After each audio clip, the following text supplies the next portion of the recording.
요한 1서에 보면 하나님은 사랑이시라 이렇게 말씀하십니다.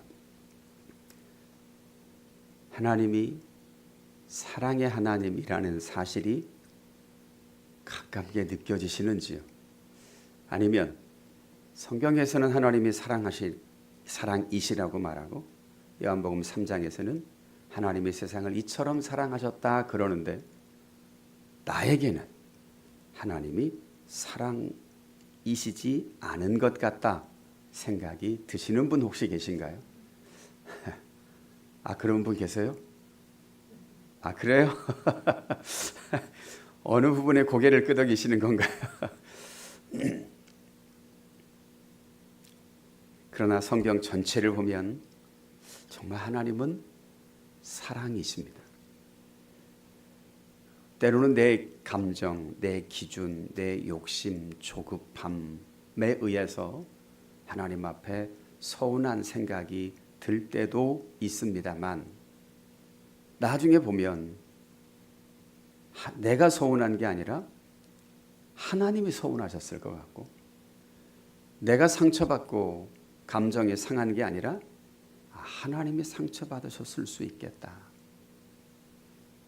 하나님이 나를 왕따시키는 게 아니라 우리가 하나님을 왕따시키는 것 같은 그런 생각을 벗어날 수가 없습니다. 우리는 지난주의 말씀 속에서 창세기 7장에서 하나님이 노아에게 방주로 들어가라 라고 말씀하셨습니다. 그 이유는 6장 속에서 사람들이 생각하는 것마다 계획하는 것마다 악했습니다. 그 악은 곧 심판의 결과를 낳았지요. 그러나 우리가 아는 것처럼 심판은 어느 날 갑자기 임하는 것이 결코 아닙니다. 하나님은 늘 언제나 경고를 하시죠. 초청을 하시죠. 그러면 안 된다고 말씀하시죠. 오늘을 살아가는 우리들에게도 주님께서 계속 잠언에서도 말씀하셨죠. 우리가 어떻게 복되게 즐겁게 행복하게 사랑하며 살 수 있는지. 그 중에 하나는 욕심 부리지 말라는 겁니다. 어느 시대에나 어떤 상황에서든지 이 욕심이라고 하는 걸 다른 말로 바꾸면 내 중심으로 하지 말라는 겁니다. 그런데 우리의 본능은 내 중심입니다. 내가 맞고 상대는 틀린 것 같은 생각에서 벗어나기가 참 어렵습니다. 그러나 신앙생활을 한마디로 표현하면 자기 부인입니다. 내가 얼마나 잘못됐는지를 계속 확인해 가는 거예요. 그래서 하나님이 맞구나. 그러면 어떻게 해요? 기다리는 거죠. 그리고 하나님이 어떻게 일해 가시나 보는 거고 내게 주시는 말씀만 순종하는 거죠. 하나님은 이러한 악함에 주님은 에녹을 비롯한 그 이후의 후손들에게 끊임없이 심판을 말씀하셨지만 경고를 해주셨지만 그들은 돌아서지 않았습니다. 그래서 많은 세월이 흐른 뒤에 하나님은 심판을 거두실 수가 없으셨고 드디어 심판하시게 되었는데 그 심판 속에도 노아 같은 사람은 하나님께 은혜를 입었습니다. 그 은혜는 어느 날 갑자기 그냥 노아 자기 의지와 상관없이 삶과 상관없이 하나님이 그를 데려가신 것이 아니라 하나님이 그를 선택하신 것이 아니라 노아는 그의 삶의 특징은 뭐예요? 순종이었습니다. 준행했습니다. 앞에서 말씀한 것을 빌리면 자기 주장이 없습니다.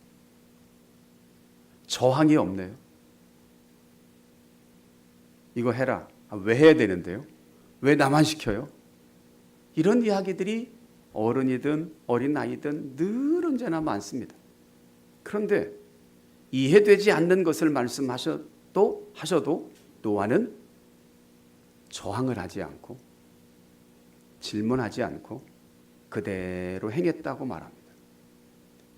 우리가 조금 현실적으로 상상하면 이 어마어마한 배를 짓는다고 하는 게 이게 감이 와요. 이게 뭐 포기하고 싶고 왜 나냐고, 나를 선택한 은혜 나 포기하겠다고, 그럴 수도 있을 것 같아요. 제가 예전에 제 개인적으로 너무 힘들다고 느껴질 때 가장의 위치를 포기하고 싶은 생각이 순간 들더라고요. 그것은 포기할 수 있는 게 또 아니잖아요. 근데 놓아보면 순종해요. 하라는 대로 하고 6장 22절에 자기에게 명하신 대로 다 준행하였더라. 지난주에 말씀 7장 속에서 들어가라고 하니까 들어가고 얼마나 순종하는지. 그래서 150일 동안 물이 다 덮치고 넘쳤습니다. 7장과 반대로 오늘 본문 8장 속에서는 이제 물이 다 빠지고 7장에서는 방주에 들어가라고 하셨는데 오늘 본문 속에서는 방주에서 나오라고 말씀합니다. 그게 바로 구원이고 은혜였지요. 8장 1절을 볼까요? 하나님이 노아와 그와 함께 방주에 있는 모든 들짐승과 가축을 기억하사. 예전에 개역 성경에는 권념하셨다, 돌아보셨다, 기억하셨다. 즉 늘 마음에 두고 계셨던 거예요. 아무 생각 없이 그래 내가 해줄게, 그리고는 잊어버리는 것이 아니라 이들을 방주에 들여보내고 물로 심판하시고, 그럼에도 불구하고 하나님은 그들을 늘 기억하셨습니다. 잊어버리지 않으셨습니다. 이런 표현들은 뒤에 이제 나오겠지만 창세기 19장에 하나님이 아브라함을 기억하사 롯을 구원하십니다. 출애굽기에 들어가면 하나님께서 아브라함과 약속하셨던 것, 그 언약을 기억하셔서 이스라엘 백성들이 바로의 압제하에 부르짖는 기도를 들으십니다. 기억하사. 그래서 성경 속에서 좋은 기도가 뭐냐면 하나님이 약속하신 것을 근거로 기도하는 거예요. 하나님, 우리 조상 아브라함에게, 우리 조상 다윗에게 이렇게 약속하셨지 않습니까? 그러니 지켜주십시오 라는 기도. 그럼 우리들은 어떤 기도를 드릴 수 있을까요? 하나님, 역사 속에, 성경 속에 이렇게 하시겠다고 말씀하셨는데 이 말씀이 나에게도 임하게 해주십시오 라는 기도. 하나님은 노아와 그와 함께 방주에 들어가 있는 모든 들짐승, 가축을 기억하셨습니다. 노아만 기억한 게 아닌 거죠. 방주에 들어간 모든 들짐승, 가축을 기억하셨습니다. 기억했다고 하는 것은 은혜요, 긍휼이요, 마음이죠. 어떤 일들이 벌어질까요? 그 기억은 하나님이 바람을 땅 위에 불게 하심에 물이 줄어들었고, 즉 7장 24절에서는 물이 150일을 땅에 넘쳤다 그랬는데 하나님이 그 방주에 들어간 사람들을, 들짐승들을 기억하시자 그 기억은 구체적인 은혜의 행동으로 나타나는 거죠. 그건 뭐예요? 물이 줄어드는 거예요. 즉 물이 땅에 넘쳤다라고 하는 것은 심판이라면 물이 줄어든다고 하는 것은 곧 회복이요, 구원이죠. 그런데 줄어들게 하는 방법이 뭐예요? 바람입니다. 바람. 이게 이제 히브리어로 루하으라는 단어인데요. 이것이 창세기 1장 2절에서는 하나님의 신, 성령으로 번역이 되어져 있죠. 출애굽기 14장 21절 이후에 보면 하나님께서 이스라엘 백성을 애굽에서 출애굽시킬 때 홍해를 건너게 하셔요. 그러면 상상해 보세요.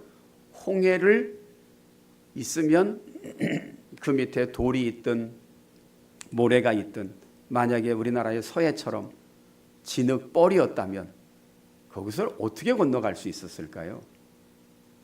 그러면 건너가려면 땅은 어떻게 해야 돼요? 말라야 되죠. 딱딱하게 말라야 돼요. 출애굽기 본문을 보면 땅이 마른 땅이 됩니다. 그래서 건너가는데 아무 문제가 없습니다.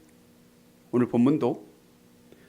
그런데 이 홍해를 가르고 홍해가 벽이 돼서 물이 멈추도록 한 게 뭐냐면 동풍을 불게 하셨다라고 말씀합니다. 바람을 불게 하셨습니다. 얼마나 강한 바람인지 내려오던 그 바닷물 홍해를 멈추고 벽이 되게 세워버리신 거죠. 그 사이에 이스라엘 백성들이 건너갑니다. 그래서 어떤 애니메이션인가 보면 홍해를 건너갈 때 이렇게 표현했더라고요. 이게 이제 벽이에요. 그리고 가운데 건너가요, 이스라엘 백성들이. 근데 이 벽인데 물고기들이 보이는 거예요.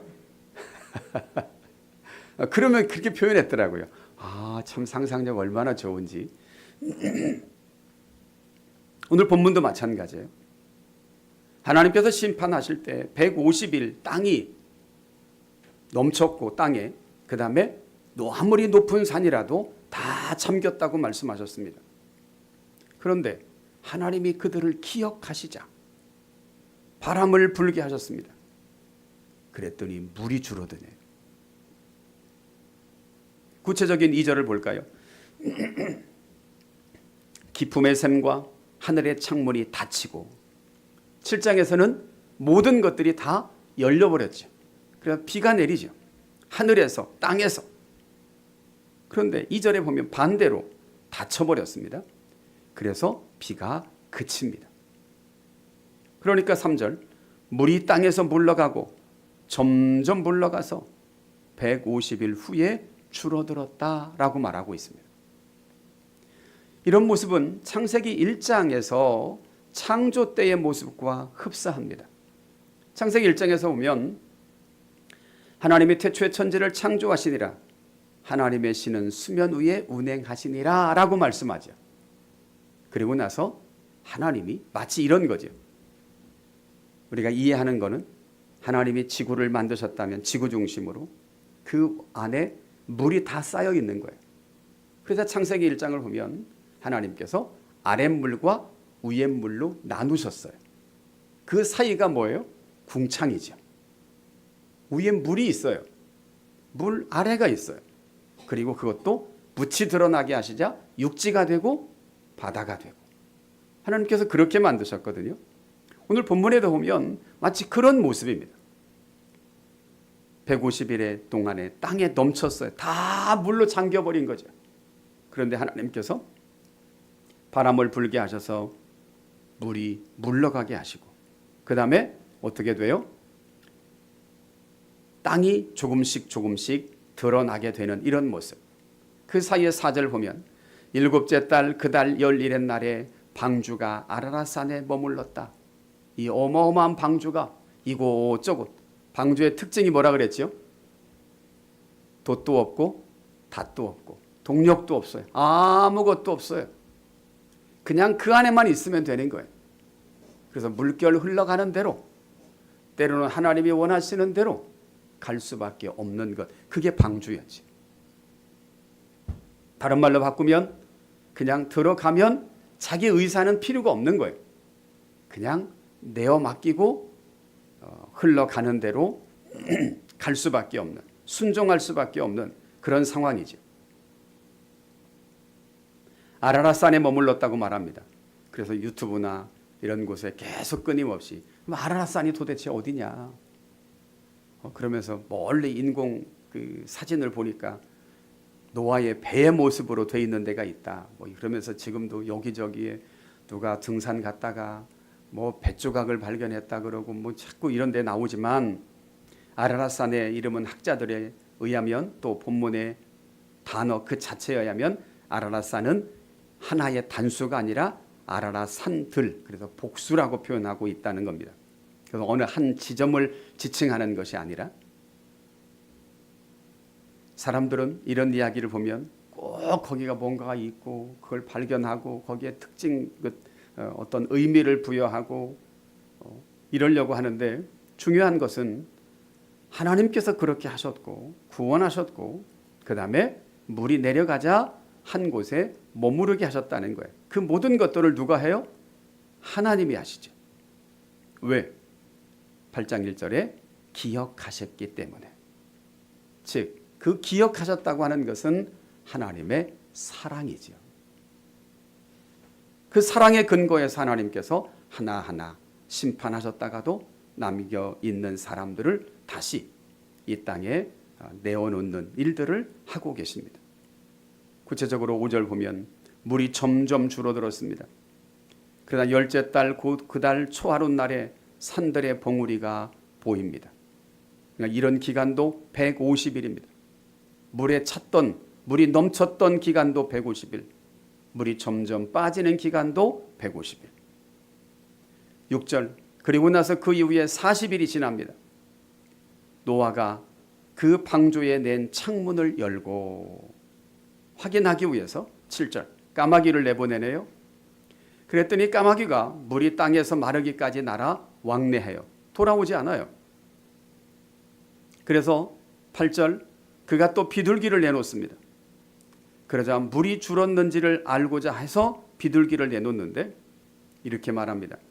온 지면에 아직 물이 있으므로, 그러니까 점점점 줄어들었지만 물이 여전히 있는 거예요. 그래서 비둘기가 발 붙일 곳을 찾지 못하고 방주로 돌아옵니다. 그가 손을 내밀어 방주 안 자기에게로 이 비둘기를 받아들이고 또 7일을 또 기다립니다. 그러다가 다시 비둘기를 내놓았더니 저녁 때 비둘기가 돌아오는데 감람나무 새 잎사귀를 물고 돌아오는 거죠. 그래서 노아가 확인합니다. 아, 땅에 물이 줄어들었구나. 천천히 줄어들면서 그 다음에 나무는 새 잎사귀를 내었구나 라고 하는 것들을 확인하게 되죠. 그러다가 12절, 또 7일을 기다려 비둘기를 내놓았더니 다시는 그에게 돌아오지 아니했다라고 말하고 있습니다. 그런 이제 모든 것들이 땅이 마르게 되고 묻이 드러나게 되는 이런 일들입니다. 그 시간이죠. 그거를 시간으로 계산하면 7장과 8장이 딱 반대입니다. 가운데 150일을 중심으로 해서 앞부분에 7일, 7일, 7일, 7일 이런 과정이 중간에 40일이 있군요. 40일. 이것이 그대로 반복되고 있습니다. 앞에서는 물로 심판하시는 기간, 그 다음에 뒤에서는 그 심판에서 살아남은 방주에 있는 사람들을 무트로 나오게 하는 데에 걸리는 시간. 그래서 13절은 이렇게 말씀합니다. 601년 첫째 달 그 달 초하룻 날에 땅 위에서 물이 거친지라. 꼭 1년. 노아가 방주 뚜껑을 제치고 본즉 지면에서 물이 거쳤더니 앞에서는 비둘기를 통해 까마귀를 통해 확인하고 이제는 창문을 열고 눈으로 확인하게 되는 땅이 말랐다라고 말씀하고 있습니다. 그러자 이런 상황이 되자 하나님께서 노아에게 말씀하시고 명령하십니다. 뭐라고요? 너는 네 아내와 네 아들들과 네 며느리들과 함께 방주에서 나와라. 나와라.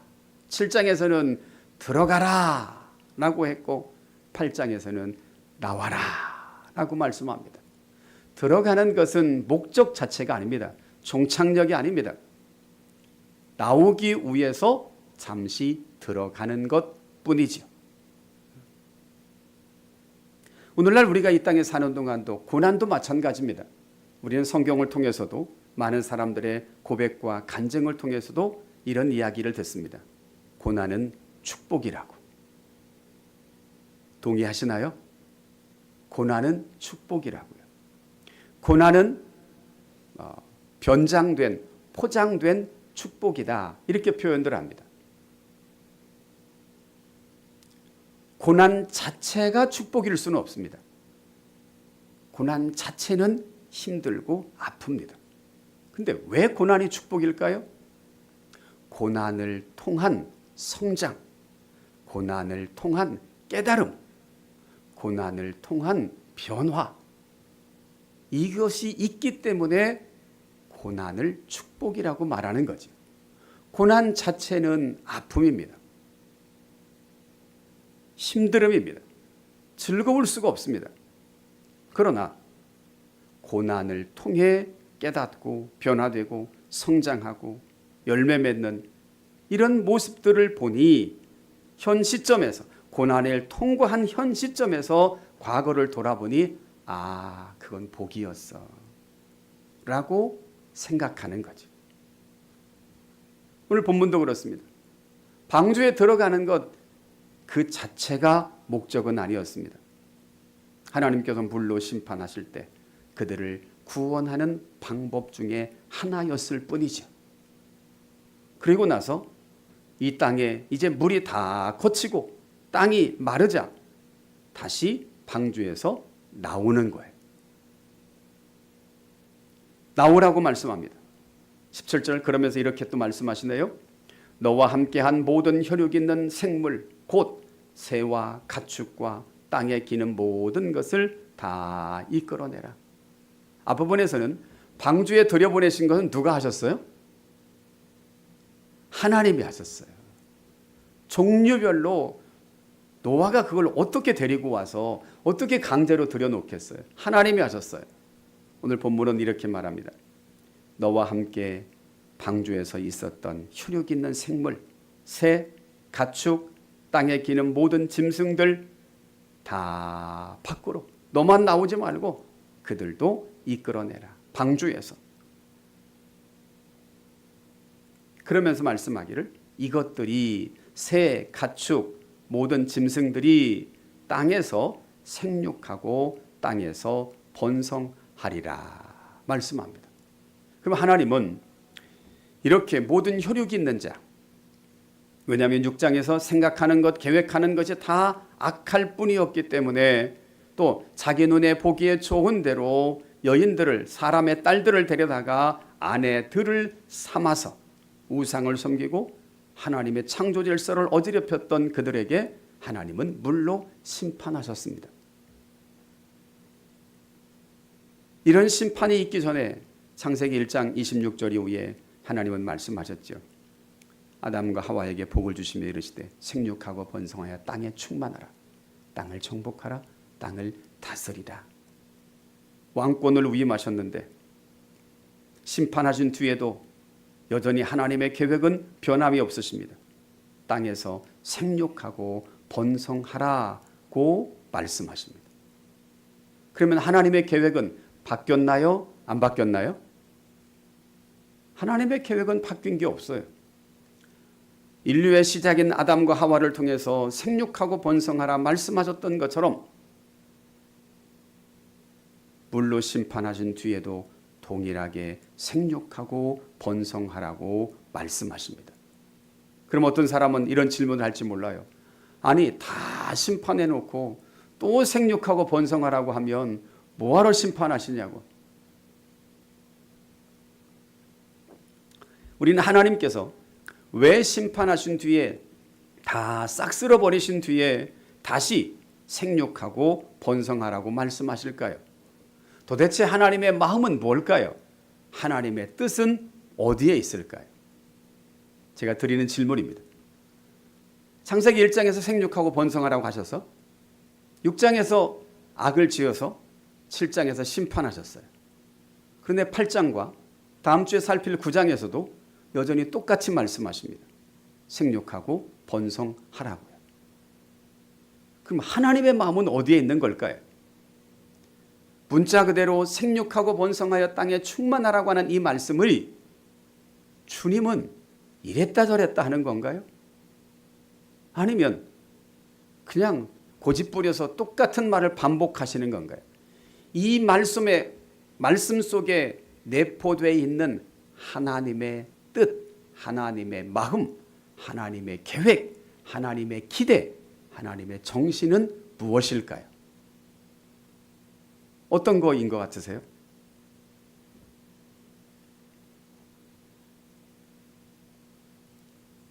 자, 제가 질문해요. 답을 하셔야 됩니다. 왜 우리 부모님들도 자녀들에게 반복해서 말할 때 있잖아요. 그런데 어느 때는 부모의 마음을 이게 언어로 다 표현을 못하고 다 전달이 안 돼요. 그런데도 뜻이 있거든요. 계획이 있거든요. 기대가 있거든요. 그럼 그게 무엇일까를 자녀가 잘 이해하고 해석하고 받아들이는 게 중요한데, 하나님께서 생육하고 번성하라고 하셨던 말씀은 숫자적인 생육 번성이 아닙니다. 그럼 어떤 생육 번성을 말할까요? 하나님의 통치에 순종하는 사람들의 생육과 번성을 말씀하신 거예요. 그냥 막연하게 인구가 많았으면 좋겠다, 하나님이 그걸 말씀하신 게 아니에요. 노아처럼 하나님께 순종하는 백성. 그러면 이런 질문할지도 몰라요. 아니 그러면 불순종할 수도 있는 사람을 만들어 놓으시고 순종하라고 하니 얼마나 힘들어요. 그럼 하나님이 순종하는 백성을 만드시지 왜 그렇게 하시냐고 그런 반문을 할지 모르지만, 그러면 이런 얘기지요. 로봇을 만들죠. 선택권이 없는 로봇을 만들라고 하시면 될 수도 있죠. 오늘날 AI 같은 거. 그러나 하나님은 그렇게 만들지 않으셨어요. 인격자로 만드셨어요. 스스로 선택할 수 있도록 만드셨어요. 거절할 수도 있고 이해할 수도 있게 만드신 거예요. 누구처럼? 하나님처럼. 그리고 우리 보고 순종을 원하시는 거예요. 왜요? 그게 하나님을 기쁘시게 하고 우리에게도 복이거든요. 그게 즐거움이거든요. 우리 모두가 원하는 행복이고 성공이거든요. 그런데 우리는 왜 순종하지 못할까요? 내 생각, 자아가 너무 강하기 때문이에요. 내 욕심이 너무 많기 때문에 하나님의 거대한 창조의 역사를 기다리지 못하기 때문이에요. 앞에서 언급한 것처럼 하나님의 거대한 역사를 보십시오. 하나님의 말씀이 정답입니다. 말씀대로 되지 않은 것이 하나도 없습니다. 똑똑한 것 같고 욕심 부리는 것 같지만 인간들의 계획과 인간들의 방법은 다 망함입니다. 인류 역사를 한번 잠깐 보십시오. 황제들, 제국들, 결과는 뭐예요? 다 망함입니다.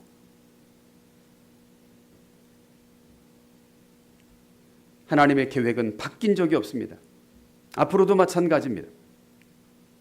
하나님은 사람만이 아니라 땅에 기는 새, 가축, 모든 들짐승들이 생육하고 번성하고 땅에서 충만하기를 원하셨습니다. 이런 명령 앞에 16, 17절의 명령 앞에 노아는 여전히 또 그대로 순종합니다. 노아가 그 아들들과 그의 아내와 그 며느리들과 함께 방주에서 나왔고, 여기가 좋사오니 안 나갑니다. 그러지 않았어요. 나오라고 하니 나오고 들어가라고 하니 들어가고. 그 다음에 19절, 땅 위의 동물 곧 모든 짐승과 모든 기는 것과 모든 새도 그 종류대로 방주에서 나왔더라. 노아가 나오게 한 거죠. 참 이 앞에 이 신기한 일이 제 눈에 벌 한 마리가 꽂혀 있어요. 요즘에 어디서 들어왔는지 요즘에 벌 보기도 어려워요. 그죠? 벌 보기 어려워요. 저희 매형은 이렇게 어디 아프다 그러면 들에 나가면 벌 잡아서 이렇게 벌침을 놔주는데 벌 잡기가 어렵다는 거 없어요. 아까는 파리가 보이더니 지금 벌 한 마리가 꽃 속에서 행복하게 지금 지내고 있습니다. 옛날에 역사 속에 미국의 찰스 핀이라는 목회자가 설교를 하면 새들도 와서 들었다는 그런 기록이 있습니다.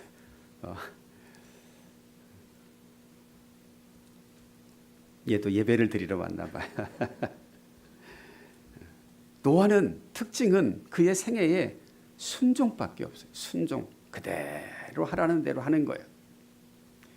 세상에서는 벨도 없고 속도 없고 자존심도 없고 그런 사람들을 좀 바보 취급합니다만 하나님 안에서는 그런 사람들이 믿음이 있는 사람들입니다.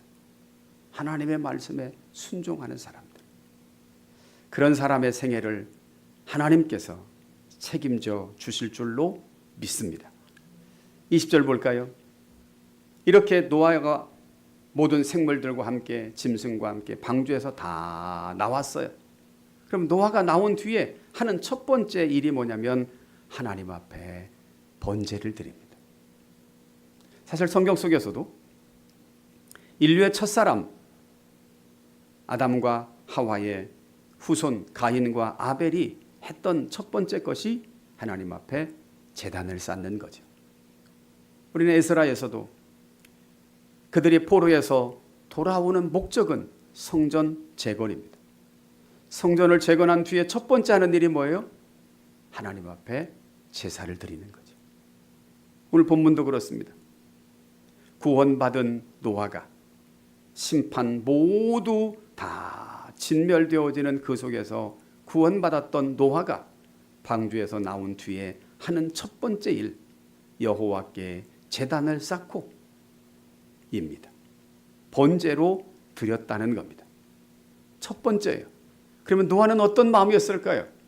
하기 싫은데 해야 되는 걸까요? 하나님이 이걸 드리라고도 말씀하지 않습니다.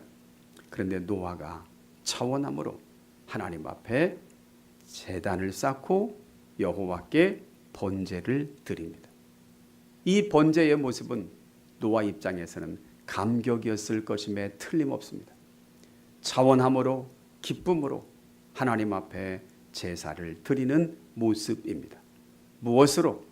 정결한 짐승, 정결한 새에서 제물을 취하여 번제로 제단에 드렸다라고 말합니다. 정결한 것. 정결한 걸 또 다른 말로 바꾸면 거룩한 것이고 흠이 없는 것.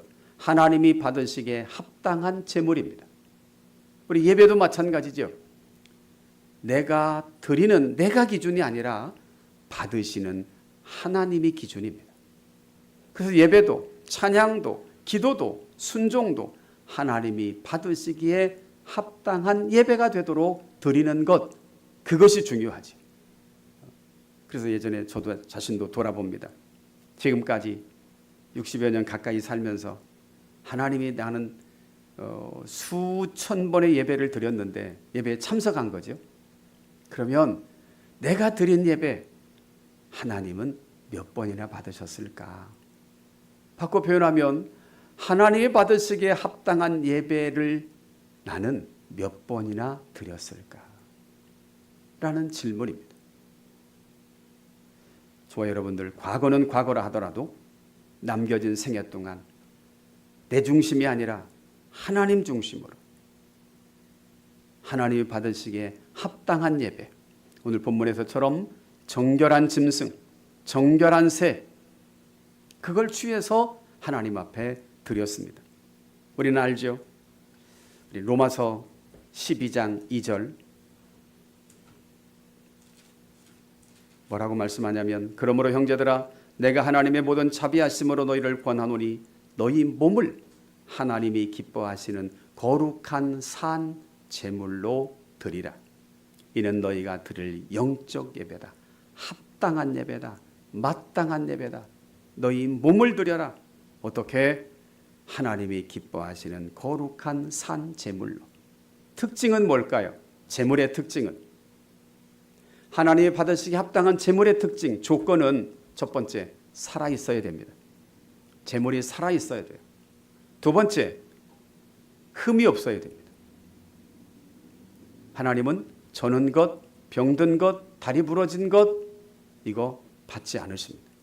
흠이 없는 것. 하나님 앞에 드려야 됩니다. 그 다음에 마지막으로는 살아있고 흠이 없는 재물이 하나님 앞에 와서 죽어야 됩니다. 그럼 우리 몸을 하나님이 기뻐하시는 거룩한 산 제물로 드리라고 말씀한 건 뭘까요? 내가 세상에서 살았던 내 중심으로 내 욕심으로 살았던 그 모든 것들이 주님 앞에 와서는 죽어야 됩니다. 하나님의 말씀 앞에 내가 다 포기할 수 있어야 돼요. 그런데 오늘날은 사회가 그렇지 않다 보니 어느 곳에 가든지 사람들이 다 나요, 나요, 나요. 다 자기 주장합니다. 자기 자랑합니다. 남들이 가보지 않은, 경험하지 않은 것 그저 자랑합니다. 그러나 하나님이 받으시기에 합당한 예배의 제물의 조건은 죽어야 됩니다. 하나님 앞에 와서는 죽어야 돼요. 그래야 하나님이 받으십니다. 이렇게 노아가 하나님 앞에 정결한 짐승, 정결한 새, 우리 앞부분 6장에서 7장에서 기억하시나요? 부정한 것은 한 쌍씩이지만 정결한 짐승은 7쌍 들어가라고 했던 것. 그래서 하나님 앞에 이렇게 제물을 드려집니다. 하나님은 어떻게 하셨을까? 21절 여호와께서 그 향기를 받으시고 라고 말합니다. 여호와께서 번제의 특징은 뭐예요? 번제는 제물을 각을 떠서 다 태우는 거예요. 그러면 그 연기를 올려드리는 거죠. 그게 번제입니다. 성경은 이렇게 말씀합니다. 여호와께서 그 향기를 받으셨다. 향기.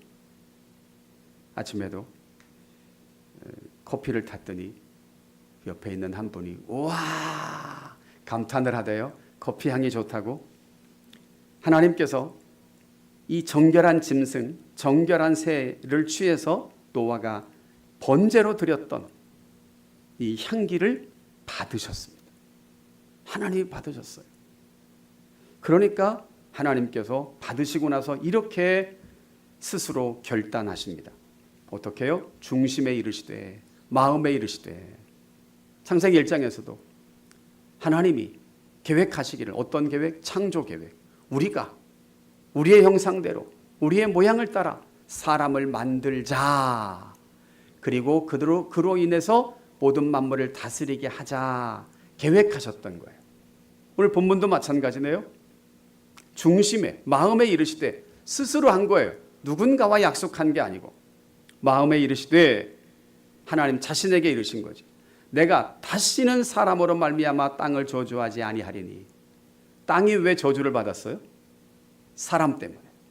사람이 악해서 사람의 생각, 계획이 항상 악할 뿐임을 보시고 하나님이 땅을 저주하신 거지. 그런데 이렇게 말씀합니다. 내가 다시는 사람으로 말미암아 땅을 저주하지 않겠다. 왜 그러냐? 사람의 마음이 계획하는 바가 어려서부터 악하기 때문이다. 그럼 마음 안 바뀌었다는 거예요. 오늘날 우리들도 그래요. 어린아이가 착하던가요?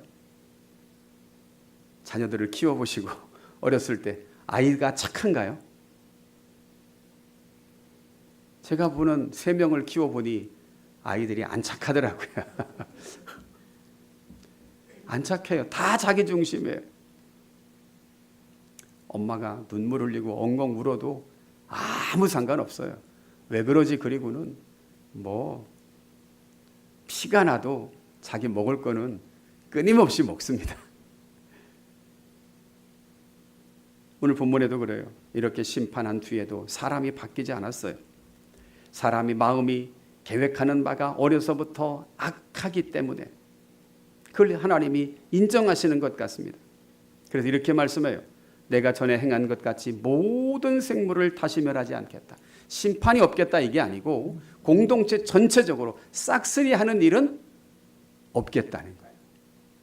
사람들이 악함에도 불구하고 그들이 선해서가 아니고 악함에도 불구하고 하나님께서 그렇게 하지는 않겠다는 거예요. 이게 뭐냐면 하나님의 은혜지요. 하나님의 사랑이지요. 그러면 심판이 없다는 것이 아니라 22절 볼까요?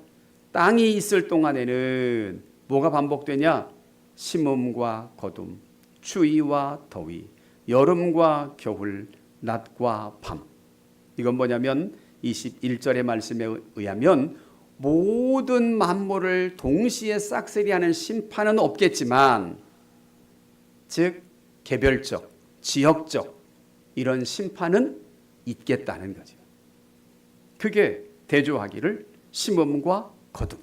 앞에서처럼 물이 다 잠겨서 아무것도, 모든 생물도 다 죽은 것처럼, 그런데 물이 내려가고 묻이 드러나자, 시간이 지나자 감람나무가 새 잎을 드러냈던 것처럼, 또 17절에서 모든 생물이 땅에서 생육하고 번성하기를 원하신 것처럼 하나님께서는 지역적, 개인적, 시대적 심판은 계속될 거다. 그걸 이렇게 표현했죠. 심음과 거둠, 마치 이 농업으로 비유하기도 했고, 날씨에 비유해서 추위와 더위, 여름과 겨울, 낮과 밤, 이것이 쉬지 않겠다. 그러면서도 하나님의 하나님 되심을 드러내고 교육하고, 그들이 고통 속에, 추위 속에, 겨울 속에서 깨닫고 주님께 돌아오게 되고 하나님의 백성으로, 올바른 순종하는 백성으로 양육해 가시겠다. 그게 바로 하나님의 계획이라는 사실입니다. 그렇다면 이런 말씀들을 들은 저와 여러분들은 우리가 사는 생애 동안에 한 인간의 생애 속에서도 이런 일들이 반복되죠. 젊음과 늙음, 아픔과 건강 계속 반복되죠. 그러다가 하나님 앞에 설 날이 올 수밖에 없습니다. 왜 인생은 이래야 되느냐? 추우면 춥다고, 더우면 덥다고 원망하고 불평하기보다 추위가 있으면 당연하고, 추위가 지나면 또 뭐가 와요? 따뜻한 봄이 올 것을 기대하며 추위를 이겨내는 거죠. 그게 우리의 삶이고, 중요한 건 원망 불평이 아니라 그 속에서 하나님의 섭리를 깨닫고, 그 속에서 하나님의 사랑과 하나님의 은혜와 하나님의 자비와 하나님의 복을 깨달아가며 성장하고, 그 순간순간 역사 속에 내 생각대로, 내 주장대로, 내 욕심대로, 내 경험대로, 내 지식대로 사는 것이 행복이 아니라 하나님의 말씀에 내어 맡기는 것. 그게 바로 행복이고 즐거움이고 기쁨이고, 나만이 아니라 우리 모두가 함께 더불어 살아갈 수 있는 비결이라고 하는 것을 깨달아가면서 저와 여러분들 속에 남겨진 이 심음과 거둠, 추위와 더위, 여름과 겨울, 낮과 밤이 반복되는 동안에 우리의 믿음은 더욱더 견고해져 가고, 하나님의 그 큰 사랑은 온몸으로 깨달아가며 노아처럼 하나님께서 계획하시고 기대하시고 의도하셨던 하나님의 백성으로, 순종하는 백성으로 다듬어져 가는 귀한 은혜가 저와 여러분들에게 있기를 주님의 이름으로 축복합니다.